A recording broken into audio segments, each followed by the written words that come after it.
Patricia is in Gloucester. Good evening. Hello. Hello. Hello. Yeah. So my issue is that I hired a wedding photographer to take some photos at my daughter's wedding. The wedding was in 2023. So far, we've received the photos of the wedding and some of the videos, but we'd also paid extra for him to take a video of the speeches and also the vows being exchanged. He's not supplied us with that. I've rang him on numerous occasions and spoken to him twice. And the first occasion he said he'd been in hospital, so I accepted that and waited a while. Didn't hear anything from him, so I contacted him again. And he then said that just give him some time and he'd get the video over. But now he doesn't answer my emails or text messages or phone calls. Okay, do you know if he's still trading, Patricia? Definitely still trading. I can see evidence of him trading still online and videos of recent weddings that he's undertaken. Okay. Do you think, there are three possibilities here, aren't there? Number one, he messed up and didn't film it. Number two, he deleted the footage by mistake. Number three, he's genuinely been unwell and just hasn't got round to dealing with it, although 2 years later, that's really not a great excuse. Which do you think it is, or do you just not know?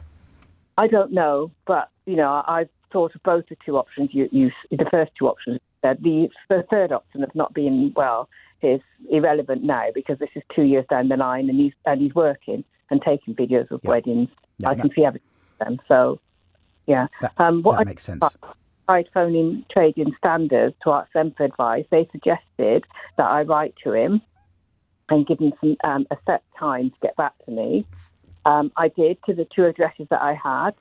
One person contacted me to say that he no longer is at the address, and the second letter came back by Royal Mail because it was sent recorded delivery, saying that they attempted to deliver it on 3 occasions, but it wasn't signed for. So I don't know what else to do, really. Okay. So is he still trading from those premises? Have you looked? I couldn't find anything on. Do you mean by checking? I can't remember the name now. Company House. Well, his website, Company's House. Is he a limited company? Does he trade through a limited company? I couldn't find anything on. I couldn't find anything to say that he did. Does he trade through a limited company? You don't know. I don't know. When you paid him, did you pay a limited company or did you pay him as an individual? I paid him as an individual. Okay. So here's what to do. First of all, you can't do anything unless you can track him. Unless you can trace him and know where he is to write to him, there's nothing you can do. Do you have a text number or a number to text him or an email address? I've got an email address, yes, and he does respond. He has responded in the past.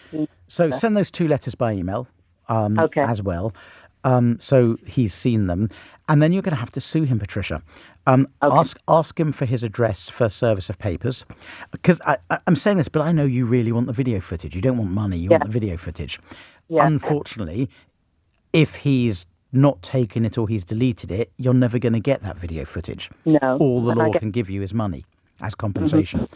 And I imagine what you would get back is for this sort of thing where the speeches and the vows aren't videoed, but you've got all the photos and some of the video footage.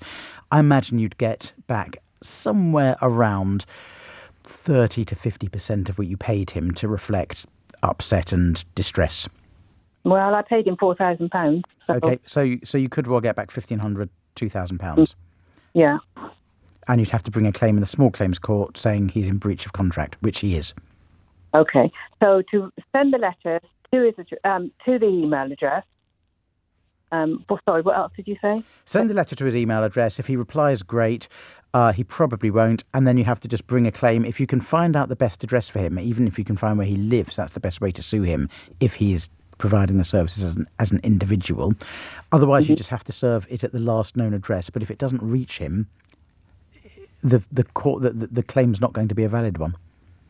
You've got to find a way to get the claim form to him.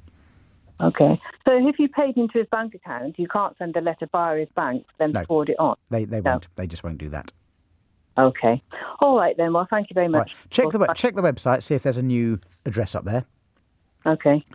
But I'm afraid that's all I can suggest, Patricia. This isn't so much a legal thing as a practical thing, getting money out of somebody where you don't know where they are.